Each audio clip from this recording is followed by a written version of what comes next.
Thanksgiving is over and the Republicans are still acting like a bunch of turkeys, aren't they? Millions of jobless Americans are about to get kicked to the side of the road by the Republicans. If Congress doesn't get it in gear, when the clock strikes midnight tomorrow, unemployment benefits will start to run out. Just hours ago, the Senate's newest Republican senator, Mark Kirk out of Illinois, put his hand on the Bible and swore to represent the people. Interesting, because just this morning, he ran around town telling everybody that he wants to let the unemployed suffer in order to give the rich $700 billion in tax breaks. We should extend the Bush tax cuts and make sure that we don't have a double-dip recession. And I have the honor to be the first of 95 new Republicans coming to the Congress, fiscal conservatives, to help right our ship of state. These proposals to extend unemployment insurance by just adding it to the deficit are misguided. Kirk is going to fit right in with the righty club, isn't he? He's probably over there playing cards right now. The heartless Republican millionaires in the Senate. He'll be right there with them. Now, with Kirk, the Senate now has 42 Republicans, 56 Democrats, and 2 independents. So Harry Reid has to hold his caucus together and get at least 2 Republicans that don't think like that guy to cross the aisle to vote for an unemployment benefit extension.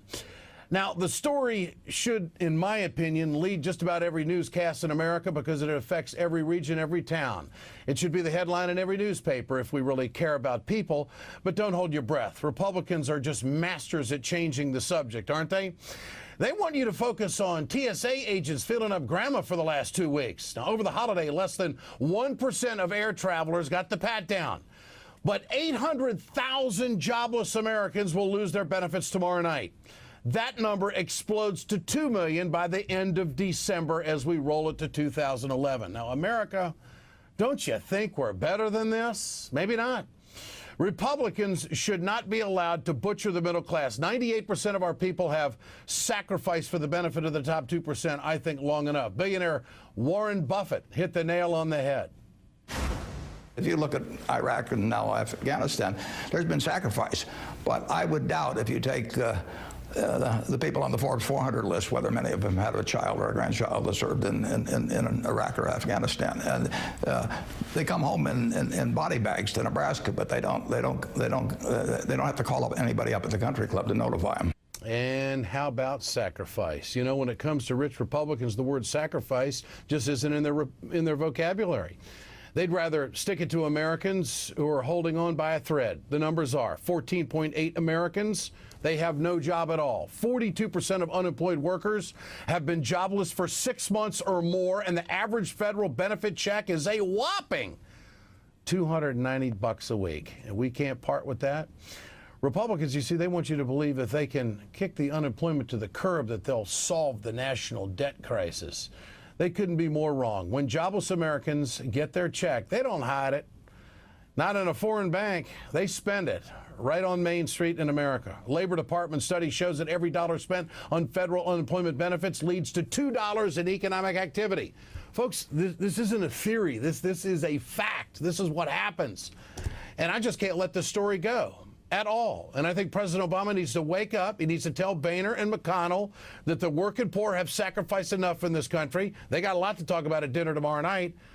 The president showed that he is serious about sacrifice when it comes to pay increases for federal workers. He did it today. The hard truth is that getting this deficit under control is going to require some broad sacrifice. And that sacrifice must be shared by the employees of the federal government. Today, I'm proposing a 2-year pay freeze for all civilian federal workers.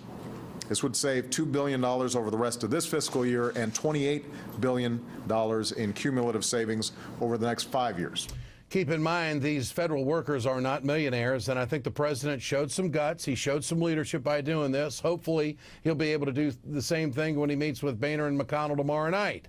But it's a negotiating chip I'm not really sure he had to give away right now. But again, he's taking the high road, showing Americans that we have to be fiscally responsible. The unemployed don't have any time for olive branches or political posturing on the issue of survival. Congress needs to cut through the garbage, pass the extension, and end the suffering, and come up with a long-term plan for people who have been out of the economy for a long time and moving it forward, because the financial forecast, the fiscal forecast for this country is unemployment's going to be around 10% through the next election. How curious are you about that time frame?